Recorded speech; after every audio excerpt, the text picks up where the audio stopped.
Hi, and welcome to my channel, Truth Frequency. Here I would like you to take part in my multi-part video series exposing to the best of my ability all the one-sided arguments, half-truths and outright lies of Anitas multi-part video series of Tropes versus Women in Video Games. First, I would like you to really think about the first 15 seconds of Anita Sarkeesian's video, where she sets out the goals of her video series. Welcome to our multi-part video series exploring the roles and representations of women in video games. This project will examine the tropes, plot devices, and patterns most commonly associated with women in gaming from a systemic, big-picture perspective. I also recommend that you at least watch Anita's first video of the three regarding the damsel in distress before watching my video if you have not done so already, as that is what I will be focusing on in my first video. Now let's get started. Let's start with the story of a game that no one ever got to play. Back in 1999, game developer Rare was hard at work on a new original title for the Nintendo 64 called Dinosaur Planet. The game was to star a 16-year-old hero named Crystal as one of two playable protagonists. She was tasked with traveling through time, fighting prehistoric monsters with her magical staff, and saving the world. She was strong, she was capable, and she was heroic. How Dinosaur Planet is presented in Anita's video is, to say the least, one-sided at best. This presumably is the actual box art of what would have been the game Dinosaur Planet. The art assets used here for all characters on the cover are concept art from the game developer Rare, and you might even recognize Crystal here from Anita's video. The cover of the game would most likely have looked very similar, if not exactly like this, if the game had been finished. As you can see, the second protagonist here is male. More specifically, it is Crystal's brother Saber. In Dinosaur Planet you would have played as both these characters, at different locations, switching between them using an item called a swap stone. There is also concept art depicting the characters as adults, implying a time mechanic similar to that of Zelda Ocarina of Time, or that part of the later story would have taken place many years in the future. Why Anita chose to misrepresent Dinosaur Planet this hard in her video I do not know, and we can of course only speculate. However, at her worst, Anita displays utter hypocrisy in how she presents this game. This is what Anita shows you in her representation of Dinosaur Planet. And who might you be, animal girl? My name is Crystal.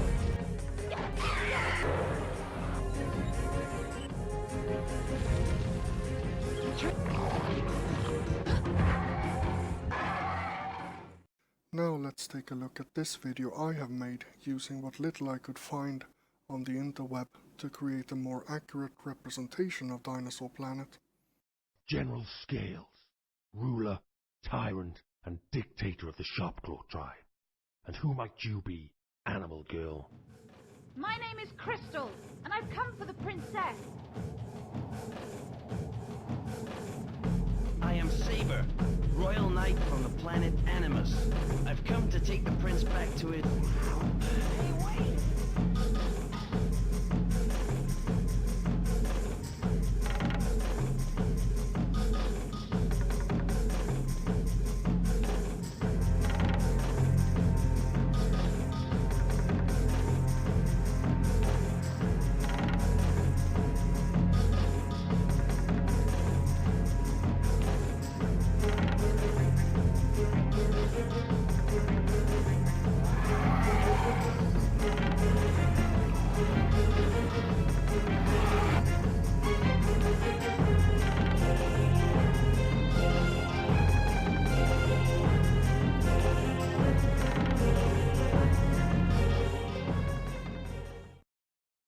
This game looks very good, and it is quite sad that it never got finished because I for one would have liked to play it. But did you hear it? If you missed it, by all means let's take that again to let it sink in.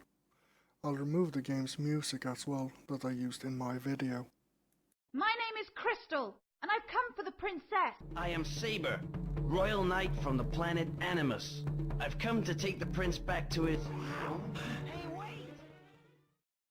So yes, Dinosaur Planet uses the damsel in distress trope, featuring not only one but two kidnapped victims, a princess and a prince. Of course, Anita does not include this and also completely excludes the male protagonist Saber in her representation of Dinosaur Planet. An important note in Anita's representation of this game is that she purposely cuts the clip before Crystal can even finish her full sentence. You might find this fact strange, considering the title and topic of Anita's first 3 videos in her series talking about games, and considering the praise she gives Dinosaur Planet. Going off topic for a bit, I would like to point out this is a very neo-feministic way in how she presents this game, and is quite far from a systemic big picture perspective which she claims to be judging the game she uses in her video series. To her credit though, Anita does tell the viewer at the start when presenting the game that Crystal is one out of 2 playable characters.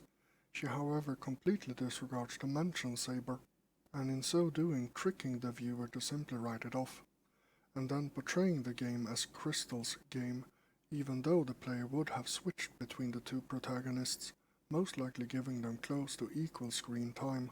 One good example of this being later in the video where she states after talking about the game's assets being reused for the game Star Fox Adventure for the GameCube.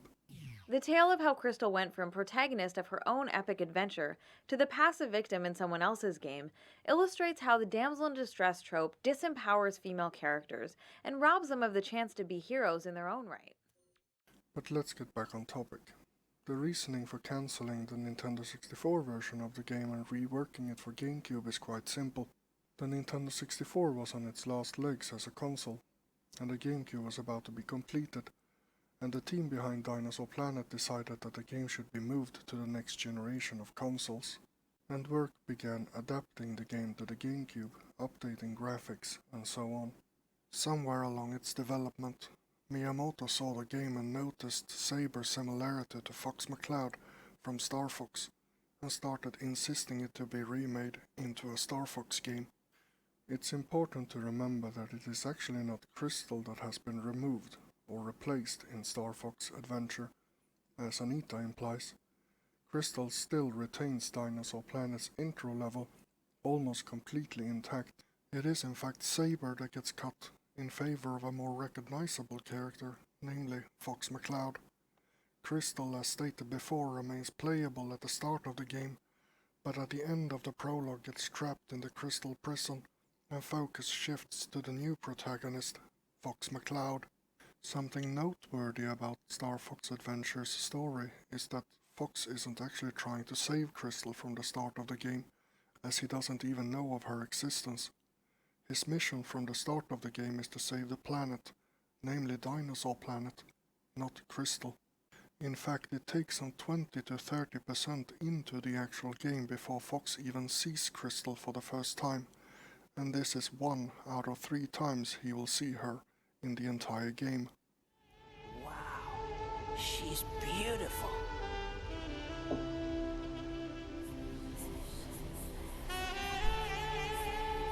Whoa, a Krazoa spirit. But how do I get mine in there?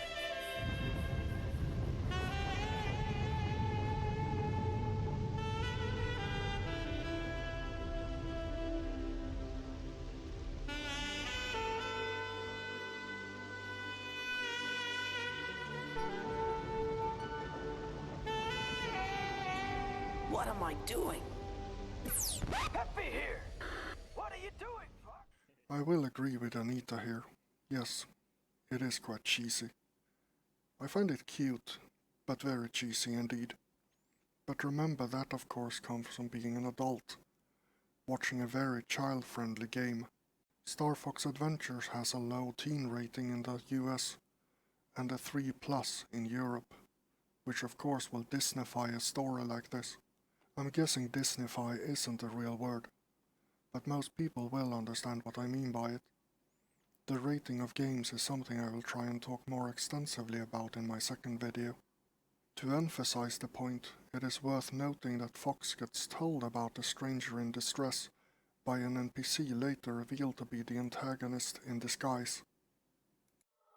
I was released when she completed my test, but she is now in great danger, and for her to survive, you must continue what she started, and collect the remaining Krazoa spirits, for only the pure of heart can enter our shrines.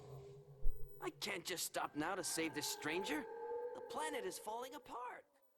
This clearly implies he prioritized saving the planet over a single person. Fox, however, gets told by the NPC that saving the planet and saving her coincides, and Fox proceeds with his quest, leading up to him meeting Crystal for the first time. The second time Fox meets Crystal is when the antagonist is revealed to have used Fox to gather what he needed to be reborn, and having no further use of Crystal, he releases her from her prison. What's going on? You said this would save her!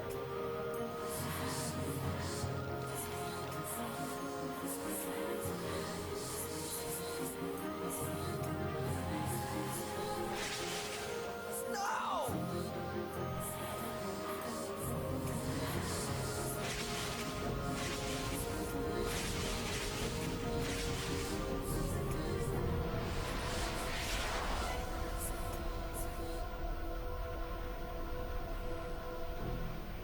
Wake up! Wake up!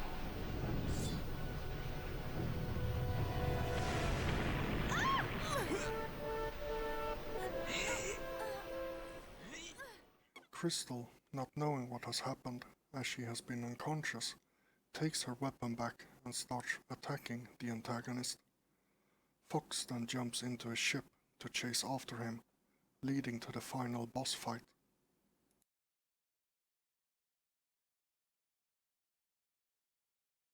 And the third time they meet is when Crystal has been brought up to speed about the story, where she thanks Fox for his help in a very awkward ending cutscene.